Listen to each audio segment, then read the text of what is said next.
Before we start our presentation, I want to ask you the one specific question. Did you play in Watch Dogs video game? Put your hands up. Who played in Watch Dogs?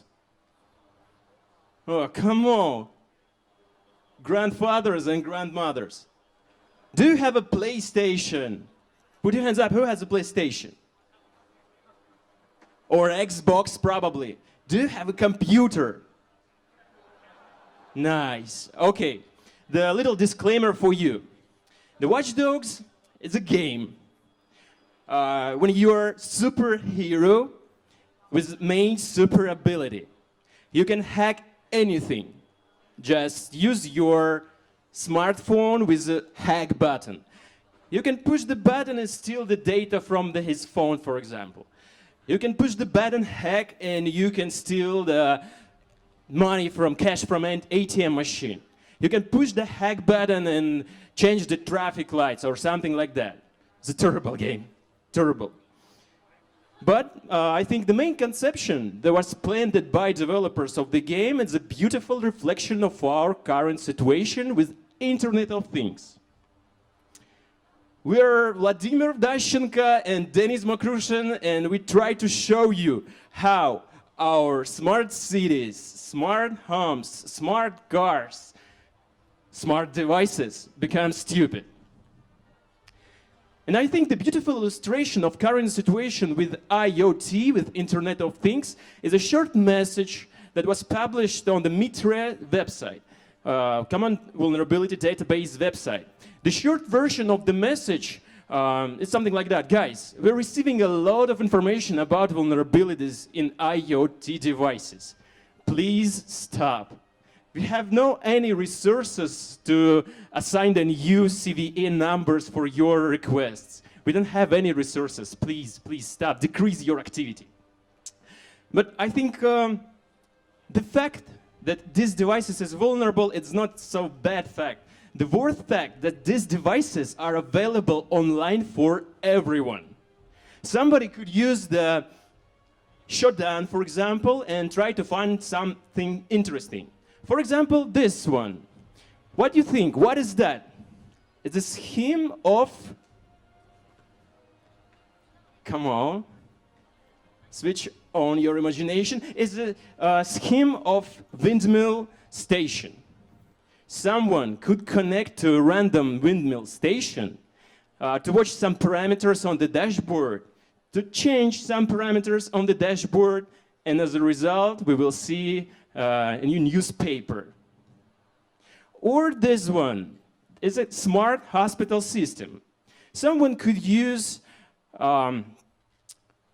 Shodan search engine or Google search engine and try to find some smart hospital systems, for example. And there have any protection. Anyone without authentication procedure could connect to devices that used for plastic operations and change the power of laser for this operation. And as a result, someone could get a mummy face instead of beauty face. But you can tell me, whoa, man, I don't have my personal windmill. I don't have my hospital system. It's not actual for me. But probably you have something smart in your home. Put your hands up, please. Who has an IP camera? I have IP camera. What about you? Put your hands up. Seriously. Only one? Okay, grandfathers, grandmothers. Probably you have baby monitor. You should have baby monitor. Okay. Or you have a smart coffee machine. I have. So if you have something, you are vulnerable. For example, coffee machine. It's a simple device that you can use your application on your smartphone. You can push top, please prepare the latte, tall latte, when I will in my home. And that's all, the simple function, but with the main feature. Your telephone and your coffee machine connected using an encrypted protocol. As a result, someone could intercept data between your telephone, between your smartphone and your coffee machine, and prepare the coffee for you. But the worst case is someone could burn your flat or your office. Another example, this is IP camera or baby monitor. Is vulnerable because it has no any protection. Someone could be baby sister for your baby using the internet access only. But anyway, you can tell us that, guys, I don't have my personal baby monitor. Where is this Watch Dogs video game? Okay, let me show you the short trailer from the game.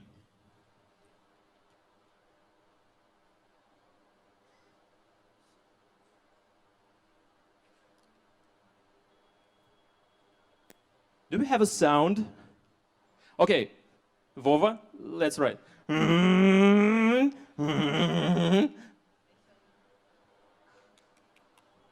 Applause, applause, guys.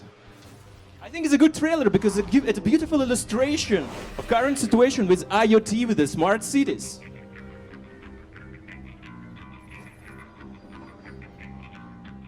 I saw something no one was meant to see. They took someone very precious to me. Now, I'm coming for them.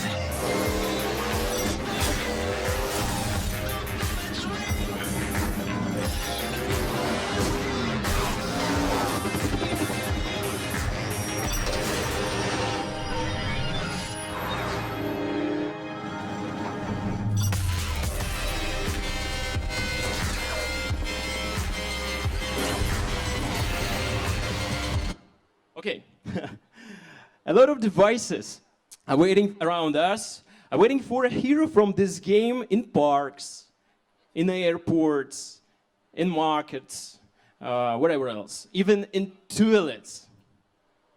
Even in toilets contains a display that you can pay for the service. But I would not to pen test these devices because my spirit is not enough for these devices, you know. So if you try to input the message and you input the string in YouTube, that terminal hacked, you receive a lot of interesting video when guys try to bypass full screen application for these devices and try to start paint and draw something with adult content or start Angry Birds. And we saw a lot of video and we prepared the methodology how to analyze those devices. First of all, you need to use the tap fuzzing. You need to work using your finger. You push on the screen, on the corners, or tap for 6 seconds, for example, and you start the right button click, for example. Then you can use right button click to bypass full screen application, go to the control panel, and then you can start Angry Birds on the terminal. Or you can use the tap fuzzing. You can use the input fields, try to send something like SQL injection strings or big strings and start undocumented feature of this full screen application. After that, you can start the virtual keyboard, then you can start CMD.exe, and then Angry Birds. And we found the proof of concept of this methodology in Moscow parks. Probably you saw something like that in your country too. Here's parking terminals with an interesting feature.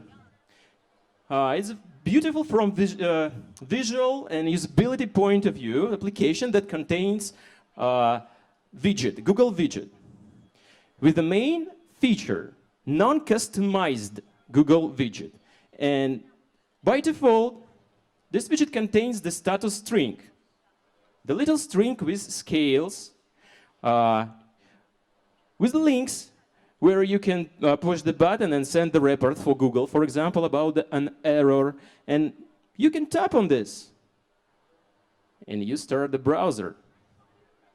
After that, little bit magic, and you can start the virtual keyboard on this terminal. A little bit street magic, and you can start CMD.exe. Of course, we want to check the privileges, and what do you think? Of course, this is admin. After that, we send the report for developers that, guys, please don't use widgets, don't use administrative privileges, and restrict the access for the internet from your terminals. As a result, we received a beautiful message, beautiful for security researchers, that, guys, thank you that you help us to save our users, our customers. We will fix it. Thank you. Thank you, guys, for your attention. Thanks. Applause. This story could finish like that, but 3 months later, the same situation. We will send the report for developers that, guy, what you have not fixed this. And we received the answer that, please provide the proof of concept for us. And after that, we will check it again and we will fix it. Okay, we start the mimic-hits. We extract the password that was actual for each device in Moscow, in Russia. And the simple password. After that, we create some interesting techniques for another devices. All right, thank you. As Denis told that we usually use some kind of different techniques to analyze if there are any vulnerabilities in different touchscreen devices. And so we travel a lot. We have lots of different business trips around the world, and we spend most of our time at the airports. So, and usually when we go to the airport, we try to play with different devices to touch it, like to escape the full screen application and stuff like that. Oh yeah, we got some bad situation with the, you see, no. Okay, so what are the airport devices? There are usually help machines. There are machines that helps you to pass the registration to get your boarding pass. There are different payments, payment machines and stuff like that. So we did some analysis on that, and we got really interesting results. So most of the airports, they say that there are no devices available from the internet. Like they say, we do not connect any devices straight to the network. That is not true. Like, as you can see, they even put for us like the IP address of each device.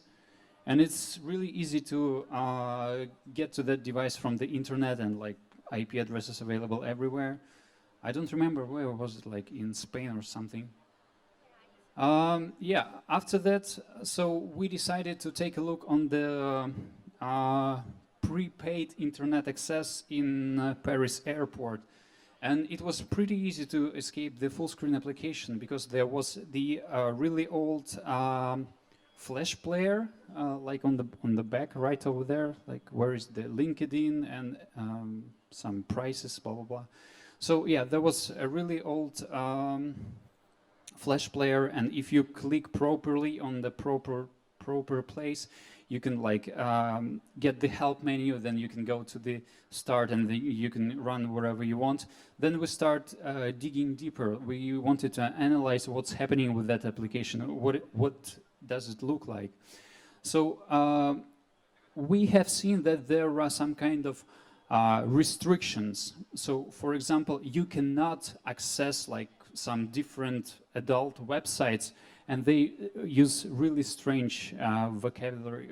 Like you see different websites that you cannot go into. But if you're like a bad person, you can like remove all those sites, or you can create, you can put in that list legitimate websites, and so users cannot access, for example, to google.com or something like that.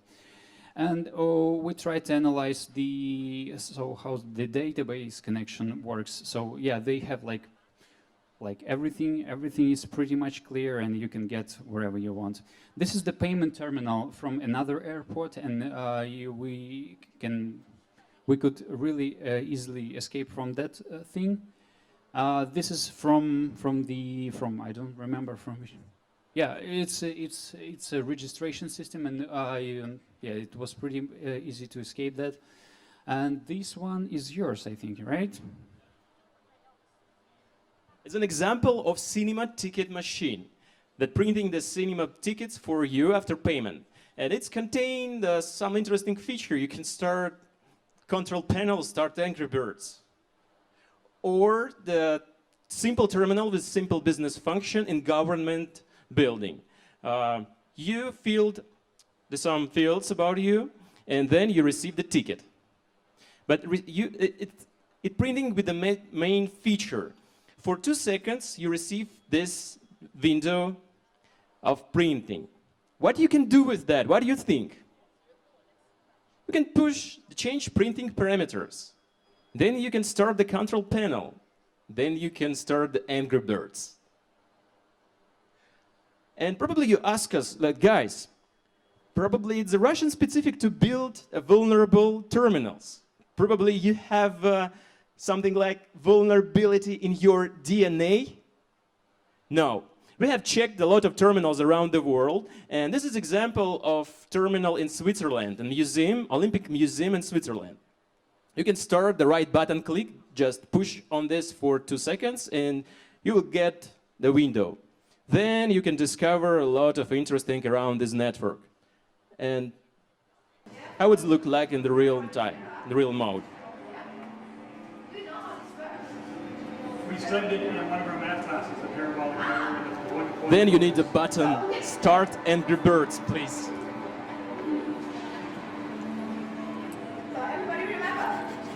So that's how you can bypass the terminal. Or another example.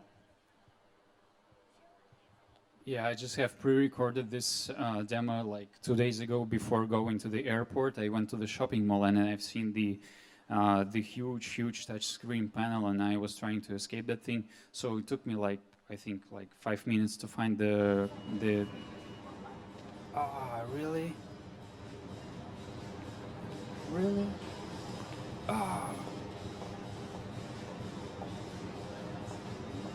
Oh, I'm sorry for that video. So yeah, anyway, you pick the shop. You go to the shop's like web page. Then yeah, here we go. You go to the shop. Then you scroll to the pictures. Like there is some stuff about the shops, and you can do the right click, pushing like with 2 fingers. Yeah, and then you go to the printers and stuff like that.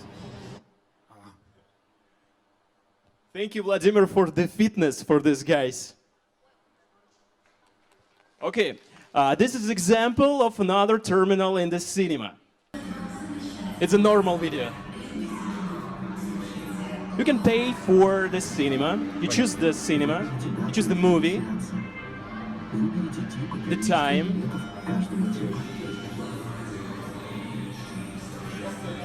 Next. You choose your position. Then you pay for it. No, please, don't hack.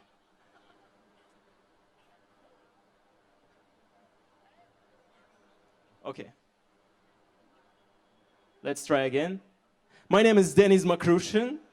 Here is Vladimir Dashchenko. And do you play in Watch Dogs? Guys, clicking doesn't work.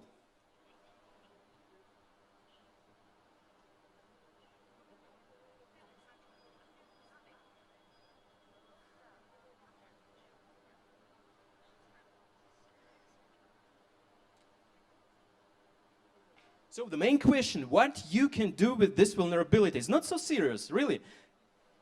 How to bypass it? For what you need it?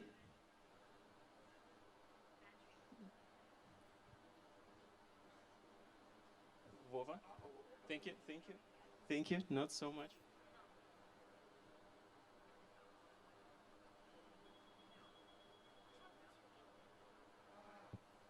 Okay.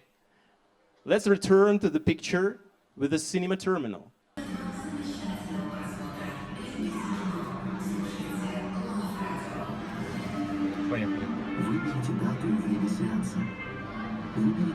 A beautiful application. You can choose your position, you can pay for it.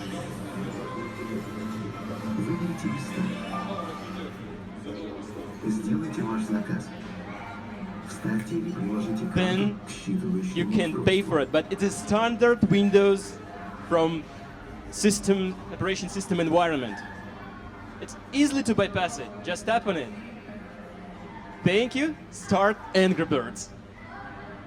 Because then you can bypass it, move to control panel, start virtual keyboard, start Angry Birds or Paint or something like that. This is example of terminal in Korean Imperator Museum. In Korea, of course.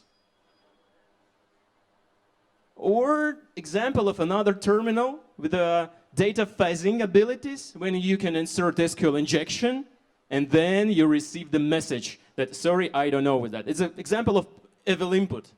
No, you're saying that that is an evil input. We actually saw different evil inputs, like when people leave some kind of porn pictures on the public available devices.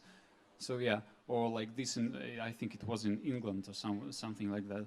So we were in Vegas, and so we had like this talk at the DEF CON conference. And so we were staying in one hotel, and we decided to take a look on those touchscreen applications. So it was pretty much the same, so we decided to get the virtual keyboard and blah, blah, blah. But we start like taking a look on what's going on in the network. And one of the computers connected to that network was, you can see like TV CP1, something like that. So that was a huge, really huge TV in front of the hotel. So the TV was like 10 meters to 6 meters, and it was like hanging like on the like 10 or 15 meters high. So basically, you can easily get an access to that TV in front of the like luxury hotel in Vegas, and you can like deface it like really easy. So yeah, we didn't do that because, well, it was quite illegal, and we reported that vulnerability to the hotel. They said like, well, okay, well, whatever. Yeah, and those touchscreen devices, they were available online, so yeah, you can easily go to google.com or to wherever you want and download malicious application and control all the TVs in the whole network. For example, in taxi stuff is a terminal when you don't need to bypass something on these devices. You can bring it with you, steal it, or you can start Angry Birds without any techniques like data fuzzing or tab fuzzing. But what about taxi stuff? Yeah, taxi stuff is a pretty interesting thing. So there are different taxi cars. They have some kind of smart touchscreen devices, and you can pay at the taxi with your credit card, and it is basically the same like tablet or something. It is based on the Windows OS or Android OS. It has camera. It tracks all your wherever you go. So yeah, we tried to escape that thing. It was again pretty easy. We used the tap fuzzing technique. We crashed the application. Then we like removed that application from the startup. We took a look on the whole like what's going on inside. And yeah, it's pretty much the simple Android OS, and yeah, well, you can do whatever you want. You can basically track like people who takes that car. You can like take the pictures of them because those devices, they have like a hidden camera in taxi. So what you can do using that, you can get the whole information about passengers. You can get first name, last names, date of birth. You can get like email addresses, or if you will dump like different applications, not even the taxi application, you can grab like the hashes of the passwords. You can, well, do basically whatever you want. And you know, this information with verified telephone numbers will cost huge money in the black market probably. So, but what you can do with that using the lot of vulnerable devices? You can build your own botnet and just use it for Bitcoin mining or for DDoS attacks. And just imagine the situation between the conversation between boss and system administrator in small internet shop. So the conversation, boss, we have been DDoSed by toilet terminals. What? So I think it's possible, because a lot of these devices could create a huge overload, a high load for small websites. And a summary for developers of those devices. Don't use a widget without any customization, even a widget developed by Google. Don't launch your application with administrative privileges. And restrict access. But you can tell me, or tell Vladimir that, guys, there's only terminals. In Watch Dogs, we have seen something interesting like traffic lights or traffic cameras or something like that. We have checked these devices too. This is the sensors, road sensors, with a main feature to measure speed limits. I don't know why and for what purposes, but it contains the Bluetooth connection without any restricts, without any authentications. And as a result, someone could dump the embedded system for those devices, update this embedded system, and upload again. As a result, the hacker could add and whitelist his own car. Or another example with traffic cameras. Yeah, so once I was playing with like internet with Shodan, and I found like one strange device. So I started digging deeper. I got some documentation on that, and I realized that that was a speed camera. So I have created some kind of dork, like a Google dork for that, and I gathered like lots of information about publicly available speed cameras. And then I scanned several subnetworks for that, and I got like more and more of them. So I decided to go deeper. What you can get from that information? You can easily get the information about stolen cars. So each camera has the information about stolen cars, like the numbers, like the driver license plate, the model of the car, and when it was stolen, and the color of the car. Then it also has the streaming connection. So it was pretty much easy to connect to like all of those cameras. And what you can get from this information? You can get the GPS coordinates. You can see where the camera is installed. You can track like all the cars. You can see like what are they doing. So yeah, and right now we have the live demo. I will try to connect to one random camera. I hope it's gonna work.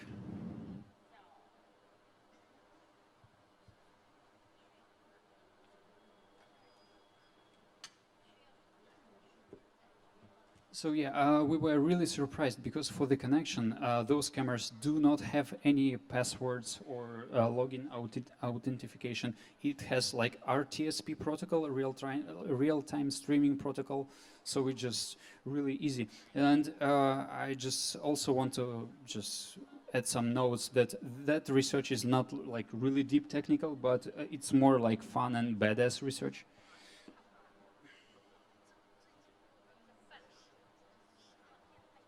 So it will be a demo how to connect the random camera, road camera, and what we can see from the video stream. It's real time.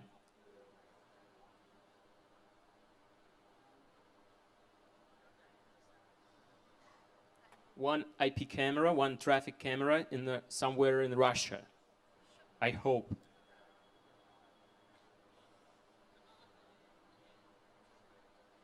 Oh yeah, it works. Did you see the cars? You can recognize the numbers on these cars. Well, not right now because the quality is pretty bad. But yeah, usually you can recognize the cars. You can recognize the numbers and stuff like that. And yeah, you can basically build like the whole network, and you can monitor like hundreds and hundreds of these cameras.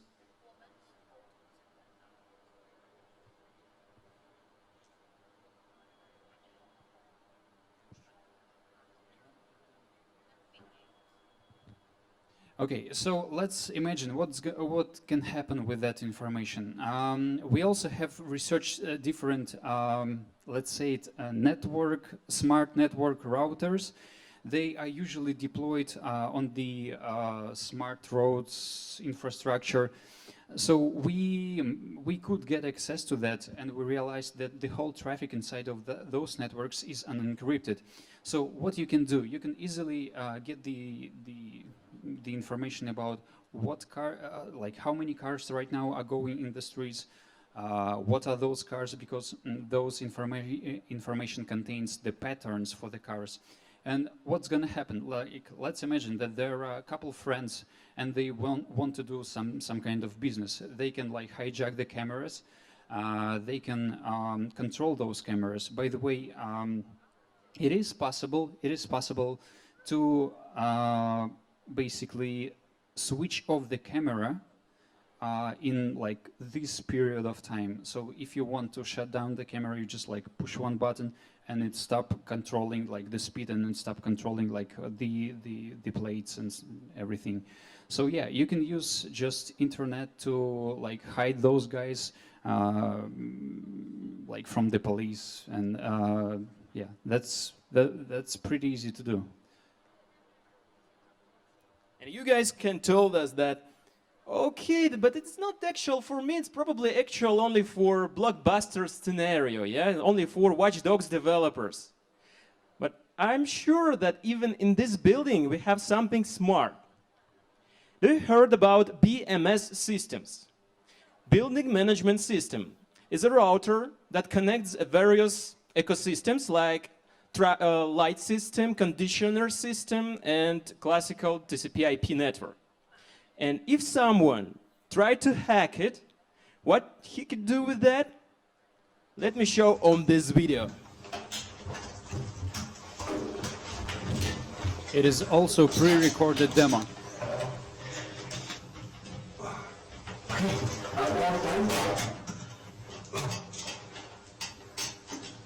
This is a router, BMS system.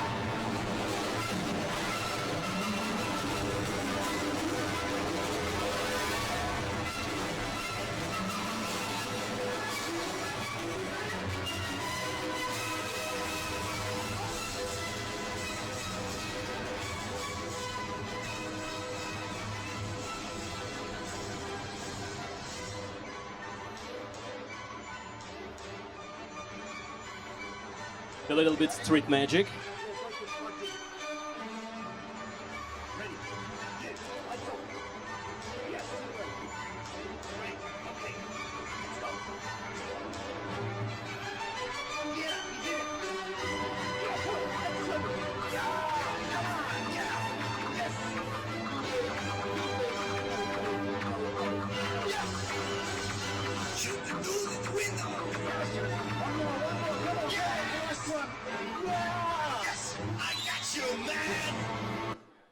So guys, the main conclusion for us, that if you are playing the Watch Dogs on your streets, not using a PlayStation or Xbox or your computer, please be sure that your game will not affect human lives. Because you know that technology, as we think, is the main entry point for infrastructure, for business, for humans, but I'm not sure. I think the main entry point is our brains. The main vulnerability in our brains, in our DNA. So that's why we are here. We need to educate another guys how to use these technologies correctly. We need to educate another guys how to patch this vulnerability in our brains.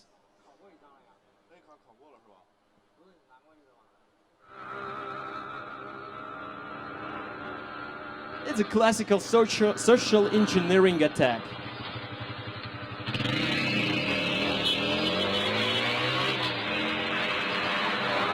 Thank you guys for your attention.